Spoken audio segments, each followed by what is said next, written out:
Hi, everyone. Carmen Dinisco here on the Launch Network. We've been going, I want to say chapter by chapter, step by step through the Inventor book that's sweeping the nation, Inventors Confidential. We'll have the author here, Mr. Warren Tuttle. How's it going, Warren? It's going great, Carmine. The book is doing well, and thanks so much for hosting this. And it's really my pleasure to share some things. Of course, you won't get everything from these sessions. You got to buy the book, but I think hopefully it'll give you a little insight on and getting to know me a little bit better and what I'm trying to, what I really stand for. I don't like other people defining me. I'm who I am, and here I am. So. No. I mean, we've been going through the book. Obviously, people that are reading it and then connecting with the videos and audios, they're loving it. We're getting a lot of feedback. I do get, even from your book, I do get a lot of questions sometimes on, hey, how long has Warren been doing this for? What's his background? What's he got going on? And I thought this section might be a little bit about, going through and telling us a little bit about, why, where you came from with the book, all the things you want to talk about. Well, I really appreciate that. And it's really important because we seem to be in an industry that people just show up, and you're not sure where they came from. Even we who've been around don't think we know everything.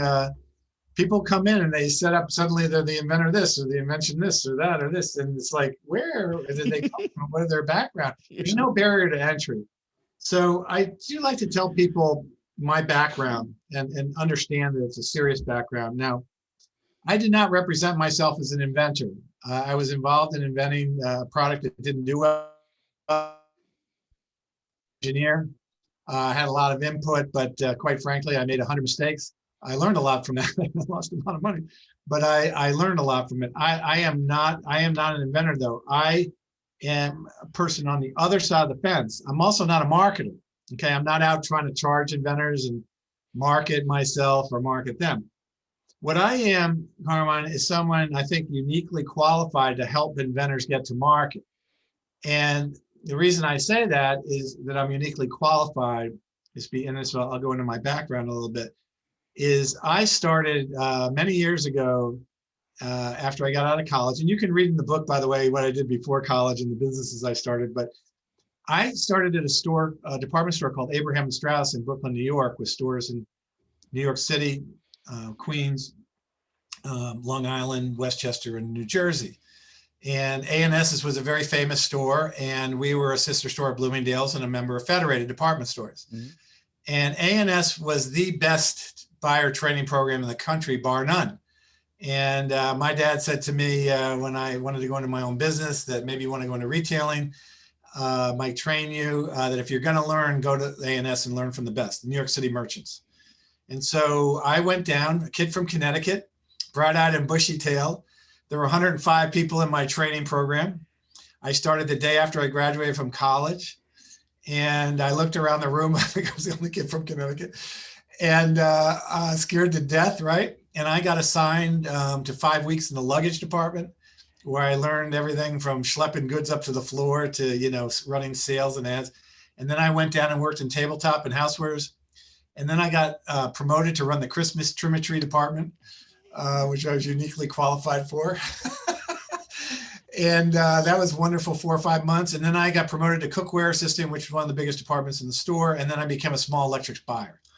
So I had a meteoric rise. And by the time I was still 23 years old, slightly more than 2 years with the company, I became a buyer at A&S, probably one of the youngest buyers in Federated, maybe Federated history. And by the way, the small electrics department was the biggest department in the housewares area. I was going to say, that's a big position. Big. It was really big. And my boss, my rabbi, as it were, was my mentor, Bob Reichenbach, one of the two people besides my wife I've dedicated the book to. And I call him the Bobby Knight, of retail, as far as my coach, and he was tough. Bob was really tough. But I learned that he really cared for me. He had my back. He promoted me. And we went on and did great things in the small electrics department, turned the whole business around.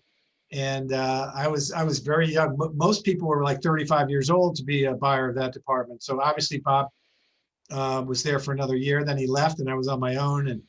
And I was, at the beginning, it was a little underwater, and you work hard night and day, weekends and everything. I never minded hard work. But what did I learn? Well, I learned how to procure merchandise. I learned how to select merchandise. I learned how to get things manufactured. I learned how to order in quantities. I learned how to run promotions. How to stock the floor, how to stay within an open to buy, how to stock all the stores in the New York area, how to work with all the department managers, and all these various things that are responsible, helpful for running a business. Today, back then we were doing about $10 million in my department, which was like half the division. Today, that'd be the equivalent of doing 70 or $80 million, as a young 24-year-old kid. So I was a whippersnapper. I had a lot of, I had a lot of energy like I do today, and didn't take no for an answer. And but I didn't like really New York. I was waking up at 5 a.m, taking the subway to work, getting out in the basement of the store, never seen sunlight during the day. I did that for a couple of years, and I just ran myself into the ground, quite frankly, and decided that I wanted to leave New York City. And I moved back to Connecticut, where I lived prior, and I started a store called The Complete Kitchen.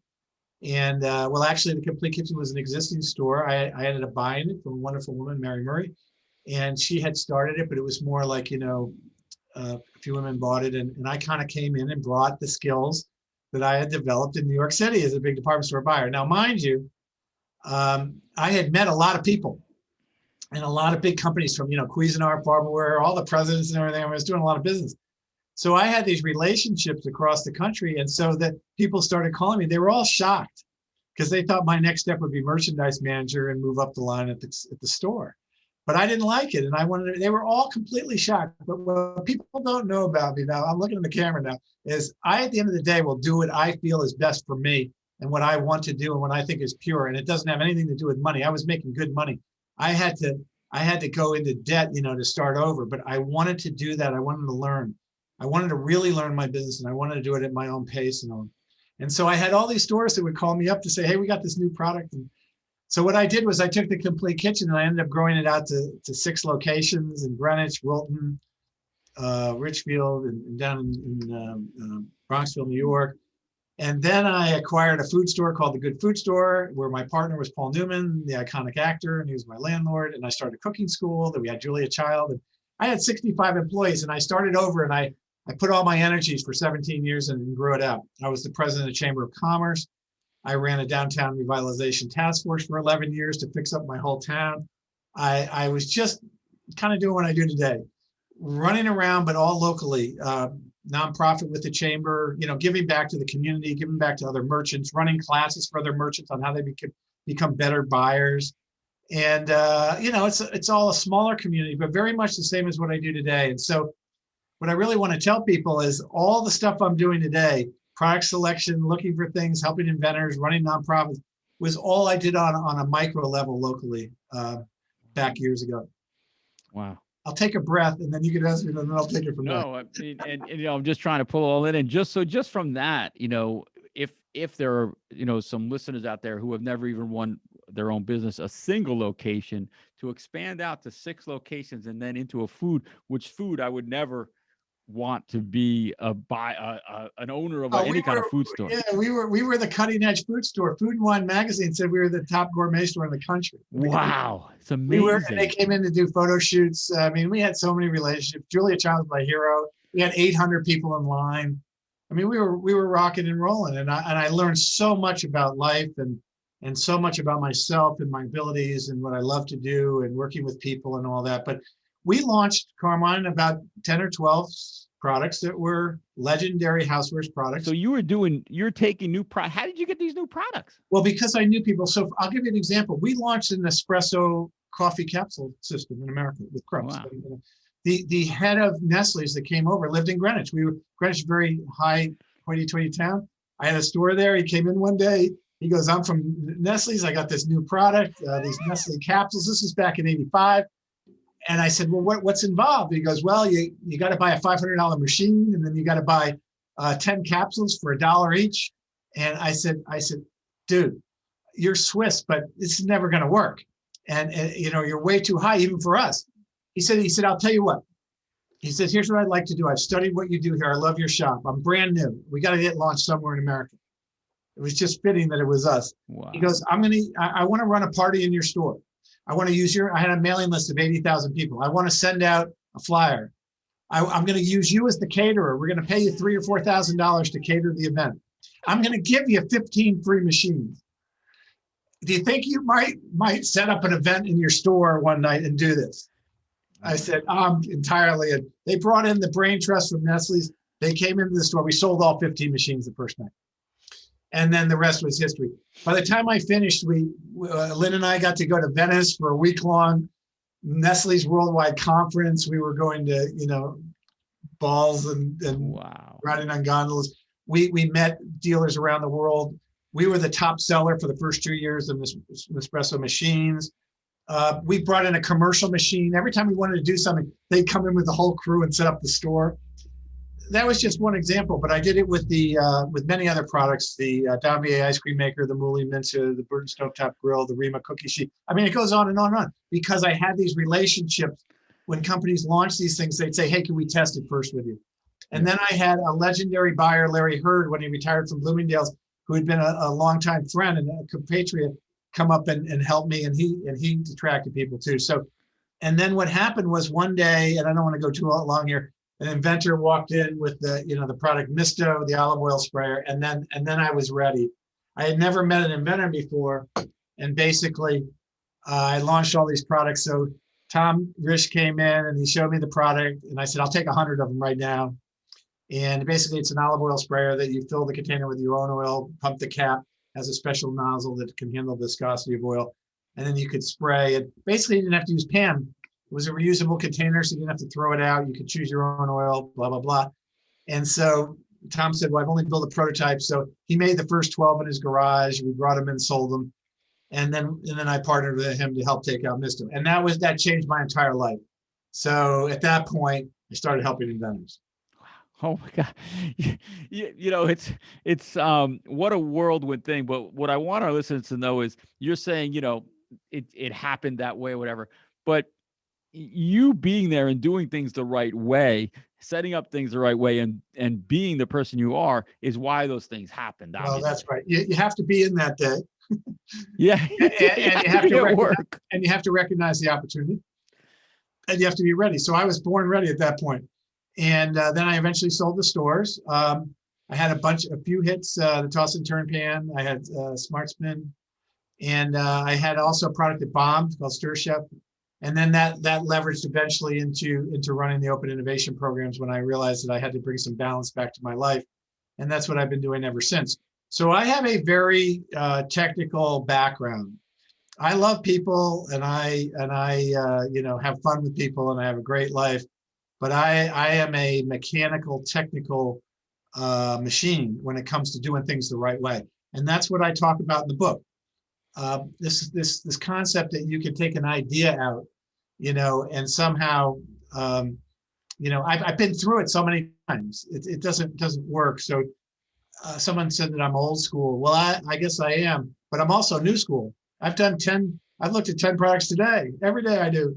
So I'm probably as cutting edge as anybody in America on this stuff, but it's still the old fashioned. You still have to know how to block, tackle, stay on the field, and what you have to do to play the game right. Mm-hmm. And I learned all that on the ground, technically, by doing it for a big store, then revamping my life, restarting over, shifting, staying with it, and learning my lessons on the ground. And now, quite frankly, having worked with tens of thousands of people over the years, the book is a culmination of that. Yeah, well, old school doesn't mean that you forget about core things that an invention, a product, the people want. It has to work. There's core items that obviously, if that's old school, then we're all old school.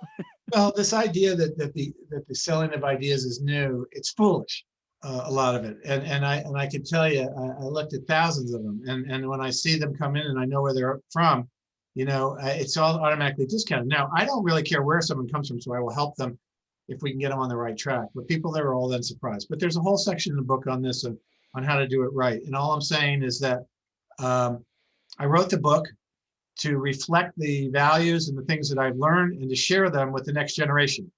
Because quite frankly, I've made it, okay?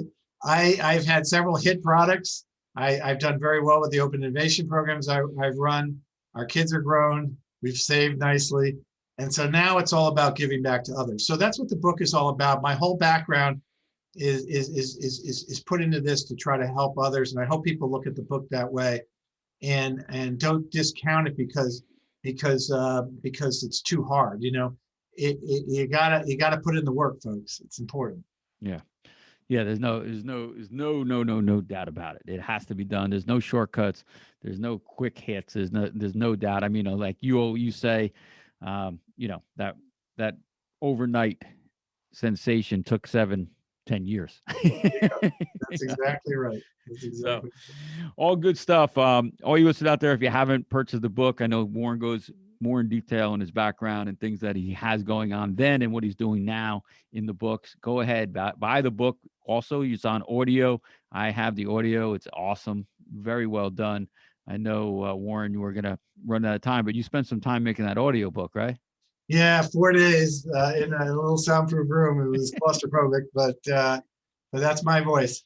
It's great. If you do purchase the book, please go on out, take some time, leave a review. That's really going to help get other people to purchase the book, because that's all about what this book and what Warren's about, is helping those inventors, those innovators. So we thank you, Warren, for spending some more time with us, letting us know what's happening and giving us your background. I think is very interesting, and wish you all luck on the book. You all Thanks, take care.